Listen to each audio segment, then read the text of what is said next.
भारत की तरक्की के बिल गेट्स भी हुए फैन, बोले ग्लोबल लीडर बना देश। Bill Gates praise India. Seattle में भारत के महावाणिज्य दूतावास के निमंत्रण पर पहुंचे गेट्स ने प्रौद्योगिकी, कृषि और स्वास्थ्य सेवा में भारत की प्रगति के लिए देश की प्रशंसा की। उन्होंने कहा कि इन नवाचारों का जीवन बचाने और बेहतर बनाने पर सकारात्मक प्रभाव पड़ा है। कार्यक्रम की तस्वीरें साझा करते हुए गेट्स ने कहा कि समारोह में भाग लेना उनके लिए सम्मान था। माइक्रोसॉफ्ट के सह संस्थापक बिल गेट्स ने ग्रेटर सिएटल क्षेत्र में पहले भारत दिवस समारोह को हरी झंडी दिखाई। इस दौरान उन्होंने भारत को विभिन्न क्षेत्रों में महत्वपूर्ण नवाचारों के लिए ग्लोबल लीडर बताया।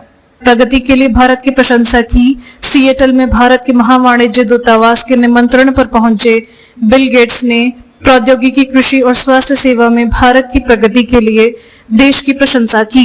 उन्होंने कहा कि इन नवाचारों का जीवन बचाने और बेहतर बनाने पर सकारात्मक प्रभाव पड़ा है। कार्यक्रम की तस्वीरें साझा करते हुए गेट्स ने कहा कि समारोह में भाग लेना उनके लिए सम्माननीय था। भारत में प्रौद्योगिकी, कृषि और स्वास्थ्य देखभाल जैसे क्षेत्रों में महत्वपूर्ण नवाचारों के साथ एक ग्लोबल लीडर है जो जीवन को बचा रहा है और सुधार रहा है। भारत दिवस समारोह आयोजित। सिएटल में भारत दिवस समारोह में विविध भारतीय सांस्कृतिक विरासत का जीवंत प्रदर्शन किया गया।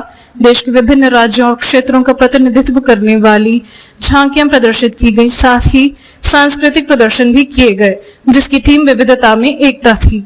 मेयर एरिक एडम्स ने न्यूयॉर्क को अमेरिका की नई दिल्ली बताया। स्वतंत्रता दिवस पर एक कार्यक्रम के दौरान मेयर एरिक एडम्स ने न्यूयॉर्क शहर को अमेरिका की नई दिल्ली बताया। उन्होंने भारतीयों की भागीदारी की भी प्रशंसा की। उन्होंने कहा कि जब आप व्यवसाय मालिकों, स्वास्थ्य पेशेवरों, शिक्षकों की संख्या देखते हैं तो यह भारतीय समुदाय की स्पष्ट उपस्थिति को दर्शाता है।